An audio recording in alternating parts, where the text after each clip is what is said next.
Herzlich willkommen zu Part 3 der Blaterna Tutorial Serie.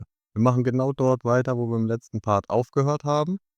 In diesem Teil schauen wir uns das Blaterna Materialsystem an. Dazu klappen wir den oberen Rendereinstellungsbereich und das Kameratool zu.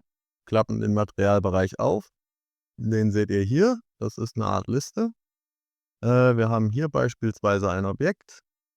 Wenn wir das auswählen, können wir das via Add-Button hinzufügen. Und, es erhält so viele Materials, in Kopie von vom BBM-Material, wie zuvor Slots im Objekt belegt waren. Sprich, hat das Objekt 3 oder 4 Materialslots, werden 4 Kopien dieses Materials angelegt. Das dient später zur Steuerung, der Layer beim Rendern. Das zeige ich euch gleich noch im Detail. Der PBR-Schalter kann auch eingeschaltet werden und ich schalte jetzt einmal in das Viewport Shading um, dann können wir uns das auch mal angucken. Die Farbe kann hier, also die Solid Colors können hier ganz einfach über den Slot gewechselt werden, so wie man das haben möchte. Die Maske setzt 'n Holdout und es kann 'ne Kollektion ausgewählt werden, in der sich das Objekt befindet, welches, das Mask Material hat und ebenfalls im Freestyle nicht berücksichtigt werden soll. So, dazu kommen wir aber gleich später. Die Maske deaktiviere ich, die Normal mache ich an. Die Normal Map kann ebenfalls aktiviert werden. Diese ändert automatisch den Ansichtsbereich von Standard AGX auf RAW oder vielleicht habt ihr Filmic eingestellt, das ist relativ egal. Für die Normal Map schaltet das Programm automatisch auf RAW um und Freestyle ist nicht aktivierbar währenddessen. So, wenn Normal aktiv ist und ich beispielsweise Mask aktivieren will, schaltet er auf Mask um. Normal bleibt nicht aktiv. Es kann immer nur einer der beiden Schalter gleichzeitig aktiv sein. Und dann kommen wir damit schon zu dem etwas interessanteren Teil. So 'n Würfel ist relativ langweilig, deswegen wechseln wir kurz die Blender-Datei und ich zeige euch das anhand von einem, für das Tutorial animierten Charakter. Und dazu gehen wir in diese Datei rein. In dieser Datei angekommen, seht ihr einen Character, der hat 3 Materialien und also 3 Solid Colors. Die Axt, die ihr hier seht, hat eine Textur, eine Bildtextur, um euch zu zeigen, dass es egal, ob ihr mit was ihr arbeiten möchtet, da keine Einschränkungen durch haben werdet.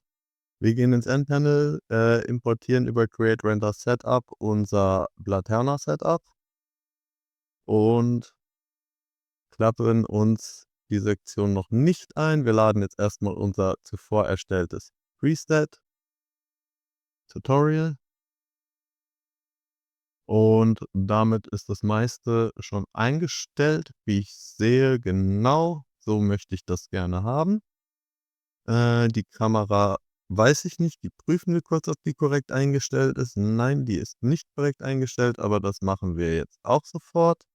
Dazu gehen wir etwas näher ran. Hopp, das war zu viel und wieder rein. Das kann mal passieren. Und wir zoomen ein Stück. Dann passen wir die Z-Location an. Orientiere mich mal hier gerade. Und so sollte ungefähr die Mitte sein. Passt das? Ich denke, das ist ganz gut zentriert. Und dann lassen wir das auch so. Dann speichern wir das Preset für den Character.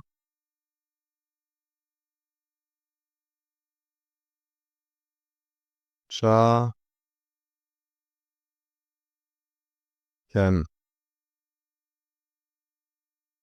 Tutorial und speichern uns das Ganze. So können wir das für andere Animationen des Charakters einfach wiederverwenden oder auch in andere Projekte importieren oder andere Dateien übernehmen. So, wir beginnen mit dem Character. Die Axt blende ich zunächst aus, das PBR zeige ich später. Und wir beginnen mit dem Character. Dieser hat aktuell noch kein BBM-Material, das fügen wir ihm jetzt automatisch hinzu durch den Add-Button. Dann taucht er in der Liste auf, er hatte 3 Materialien zuvor und hat deswegen auch 3 Kopien vom BBM-Material erhalten.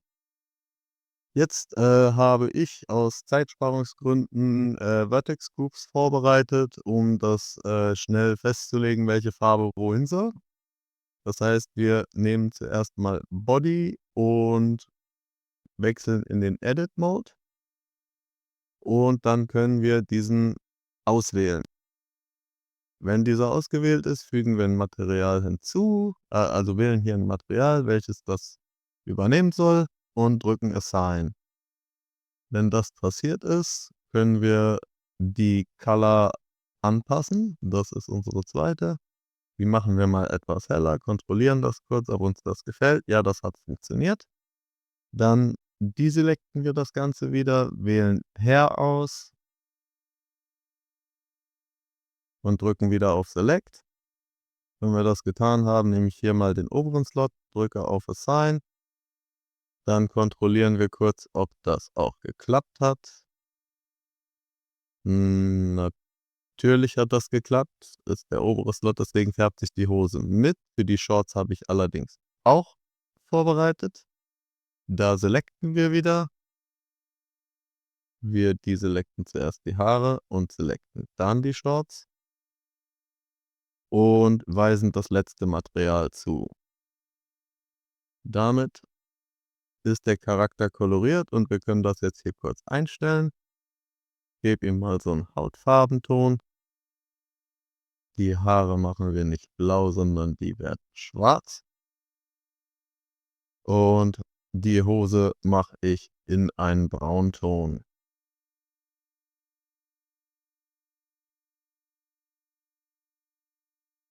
So, damit ist unser Charakter jetzt gerade eingekleidet worden. Und wir können den rendern. Dazu springen wir jetzt hier das können wir erst mal wieder zuklappen. Dazu springen wir jetzt erst mal in die Render-Sektion. In der befindet sich ebenfalls auch noch der Button für den Output-Ordner. Der ist aktuell hier drin festgelegt. Da hatte ich noch aus dem vorigen Lauf Ordner drin, die delete ich kurz, da kommen wir nämlich später zu. Und wir starten das Rendern, aber ich zeige euch zunächst noch, was der AIO-Schalter bewirkt. Wenn ich diesen nämlich deaktiviere, ist es kein All-in-One-Render mehr, sondern ihr könnt die einzelnen Wegrichtungen nach Belieben auswählen und sagen: „Okay, ich brauche nur 3 Richtungen“, dann rendert ihr auch nur 3 Richtungen. Ansonsten sind Presets vorhanden, 4 Wege, 4 Wege isometrisch und 2 Wege. Zu denen kann auch noch die Kamera auf die Top-Down-Kamera gewechselt werden, sodass ihr mit der Kamera halt entscheiden könnt, ja, will ich jetzt Top-Down-Character, will ich 45 Grad oder wie im zweiten Part zuvor schon erwähnt, wollen wir jetzt noch den Kamerawinkel anpassen. Das ist alles 'ne Stilfrage. Ich wähle in diesem Fall AIO, weil All-in-One macht mir mehr Spaß, dauert nicht so lange. Ich muss mich nicht konzentrieren, welchen Button ich schon gedrückt habe. Ich drücke drauf und das Ergebnis kommt am Ende raus. So, das machen wir jetzt mal. Jetzt wird abgefragt, ja, wie möchte ich den Überordner für die Wegrichtung nennen? Den nennen wir jetzt char unterstrich Tutorial und bestätigen das Ganze. Dann startet auch direkt der Rendervorgang und ihr seht, der Button wird hier rot und dient dazu, das Rendern abzubrechen. Das tue ich jetzt auch mal zur Demonstration. Wenn ich das abbreche, kommt hier kurz die Meldung: „Rendering is cancelled.“ Das hat auch alles ganz gut funktioniert. Das könnt ihr hier auch kurz sehen. Ich habe nicht alle Wege von den 4 gerendert, weil ich's abgebrochen habe. Jetzt kann ich den noch mal ganz kurz löschen. Das wird kein Problem darstellen und ich rendere das jetzt mal, ohne es abzubrechen, einmal komplett durch. Das dauert auch nicht lange. Wie ihr hier im Live-Viewport seht, seht ihr den Fortschritt. Immer wenn die Richtung abgerendert wurde, geht er in 'ne andere Richtung. Also, die Kamera dreht sich live mit, weil der Renderprozess, der liegt in 'nem Blender-Subprozess im Hintergrund und freest aus diesem Grund die Oberfläche von Blender nicht. Ihr könnt auch theoretisch rausgehen und euch das angucken. Alles, was ihr in 3D-Viewport macht, beeinflusst das Rendering in keinem Fall, da das vorher an den Subprozess abgegeben wird und alles, was ihr danach einstellt, während der Render läuft, in eurem Live-Viewport, wird keine Veränderung am Rendering hervorrufen. Nur zur Information. So, jetzt haben wir das Ganze abgerendert. Jetzt können wir den Output-Ordner öffnen. Da findet ihr jetzt den Char-Tutorial-Ordner und da sind 8 Wege drin. Wir haben das Ganze jetzt in 8 Wegen ausgerendert. Jetzt sehen wir hier, okay, hat funktioniert. Ich habe meinen Freestyle mit drin, die Farben sind übernommen worden, der Character hat in den Gesamtausmaßen erst mal 128 mal 128 Pixel. So, und, ja, dann können wir jetzt auch noch die Axt rendern, wenn wir das wollen, aber zunächst beginnen wir, denke ich, erst mit der Normal, dann muss ich nicht so viel klicken. Wir schalten mit den Normals im Laterna Materialbereich um und können das Ganze jetzt direkt wieder erneut rendern. Jetzt fügen wir hinzu Underscore, Normal und bestätigen das Ganze. Jetzt rendert er mir das auch noch aus und dann kommen wir zum Layering-Teil an sich.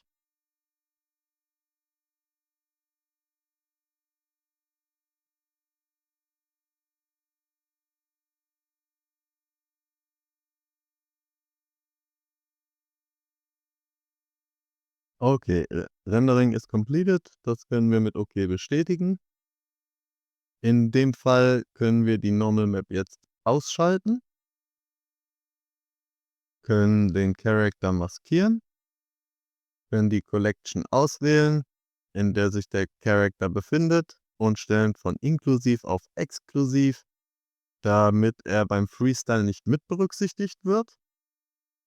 Dann aktivieren wir wieder unser Asset von der Axt für Render und Viewport und können dann der Axt das PBR-Material halt geben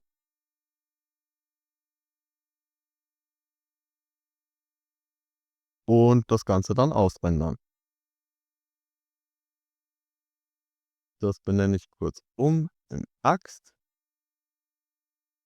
Tutorial ohne Normal, Normal machen wir danach.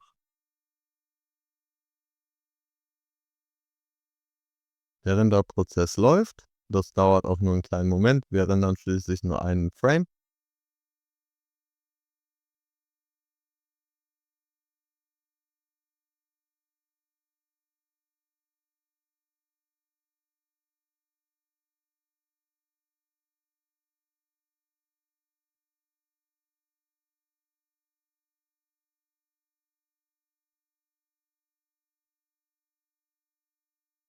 Und dann denke ich, ist der Renderprozess jetzt auch jeden Moment abgeschlossen. Ja, und wir bestätigen mit OK. Dann prüfen wir noch mal ganz kurz im Ordner. Ist alles da, wo es hin soll. Character hat eben schon geklappt, den haben wir. Dann haben wir Character Normal ebenfalls. Und wir haben Axt. Wir haben Axt. Wir haben eine Axt, genau. Die ist auch mit Freestyle ausgerendert, alles gar kein Problem in dem Stil, den wir gewählt haben.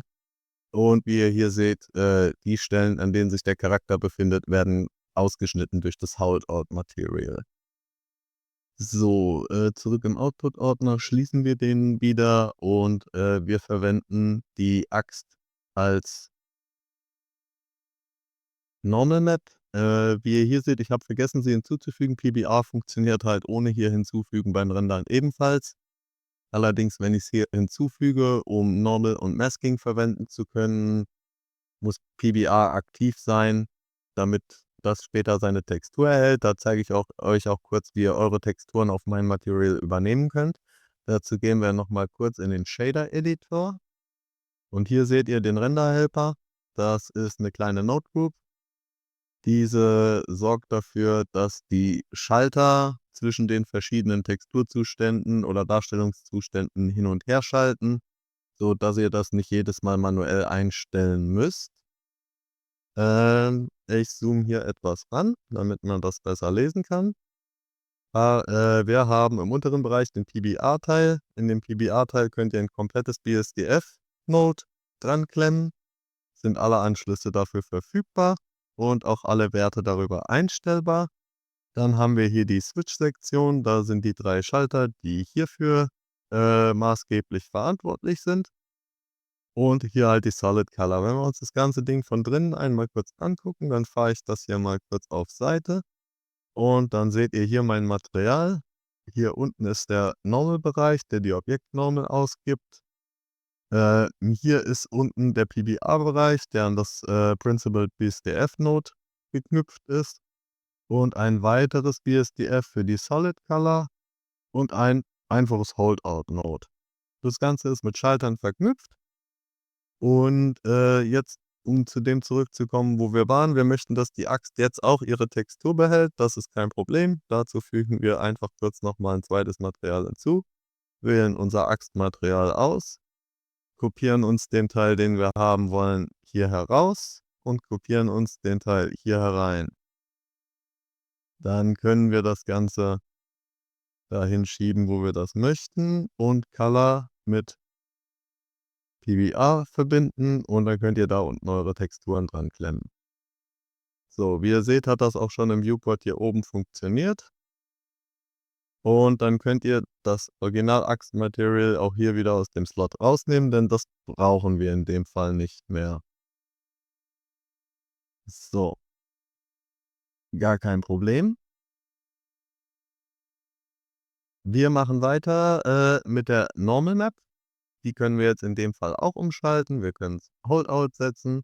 Wir nehmen allerdings die Normal Map, damit wird automatisch der Freestyle deaktiviert und das Problem besteht halt nicht, dass wir hier was noch ausmasken müssen. Trotzdem Holdout Material, weil der Freestyle sowieso nichts mehr mit berücksichtigt, da er deaktiviert wurde. Jetzt drücke ich wieder auf Rendering, dann kann ich hier noch unseren Namen anpassen mit _normal und bestätige das Ganze mit OK. Der Rendervorgang läuft und wir warten einfach kurz ab.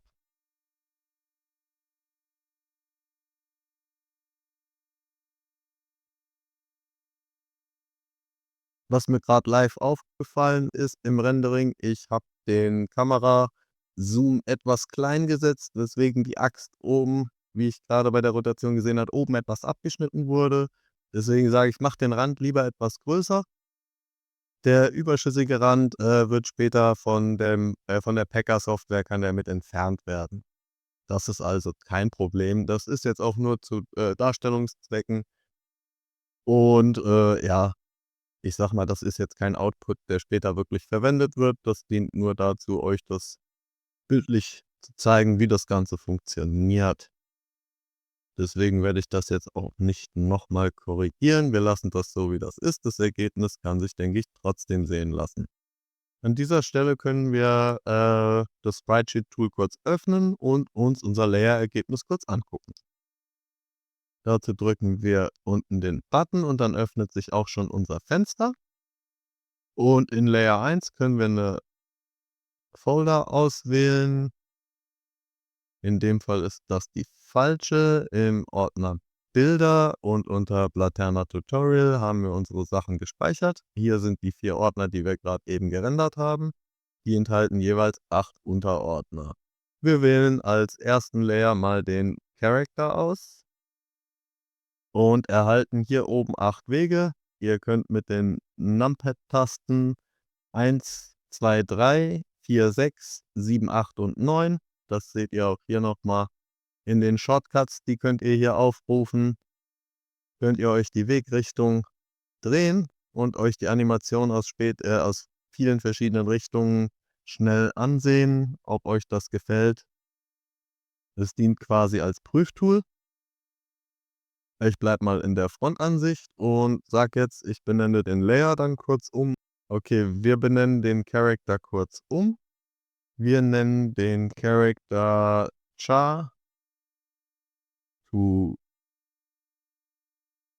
Tutorial. Bestätigen mit Enter. Daraufhin wird der Layer hier unten umbenannt. Und wir fügen einen weiteren Layer hinzu. Dazu drücken wir Shift A. Und ein weiterer Layer wird hinzugefügt und ihr werdet direkt gebeten, etwas auszuwählen. So, ich gehe in den Ordner Bilder, Tutorial, Output und wähle mir jetzt die Normal Map. Das ist unser zweiter Layer. So, wir haben auch die Normal Map, die können wir auch wieder deaktivieren oder einschalten. Es funktioniert nicht wirklich als Normal Map, es stellt halt nur dar, dass es da ist, damit ihr überprüfen könnt, ob es in der Darstellung später Fehler gibt oder nicht. Die Normal Map an sich funktioniert korrekt. So, wir benennen den zweiten Layer wieder um. Das ist übrigens sehr nützlich. Wenn ihr die Layer direkt umbenennt, dann werden eure Sprite Sheets auch pro Layer quasi ausgegeben und zwar mit dem Layer-Namen. Das heißt, ihr braucht später keine Dateiumbenennungen mehr vornehmen. Das könnt ihr direkt hier erledigen. So, wir nennen das Ganze dann char Tutorial underscore normal und bestätigen das Ganze wiederum mit Enter und können uns jetzt noch einen Layer hinzufügen, wieder mit Shift A. Wir rufen das Verzeichnis auf und wählen diesmal die Axt. Und wir benennen den Layer wieder um in Axt Tutorial. Enter bestätigen. Und das Ganze machen wir jetzt noch zum Schluss mit dem vierten Layer, den wir gerendert haben. Der befindet sich wieder im Ordner Bilder, Blaterner Tutorial, im Ordner Output und die Axtnormel auswählen.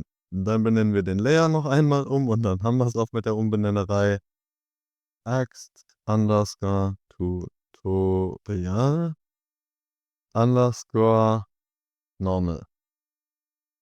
Bestätigen mit Enter. Ich schalte kurz auf Vollbild. Wir zoomen uns das Ganze mal ein bisschen und können uns das dann live ansehen. Das wäre einmal die Normal Map jetzt aus allen Richtungen zu sehen. Das hat funktioniert. Und ich kann jetzt halt auch die Axt einfach ausschalten und zwar egal aus welcher Richtung. Die wird immer richtig drüber gelegt. Auch in dem Fall. Kein Overlapping, wo man es nicht haben möchte. Jetzt kontrolliere ich noch mal kurz meine anderen Layer. Und zwar schalten wir mal kurz die Farbe ein und die Normal Map ab. Dann sehen wir den Charakter einmal in Farbe und können ihn ebenfalls drehen. Habt ihr jetzt eine Animation, das zeige ich euch im nächsten Video, könnt ihr die hier auch noch abspielen, um zu gucken, ob ihr Ruckler drin habt.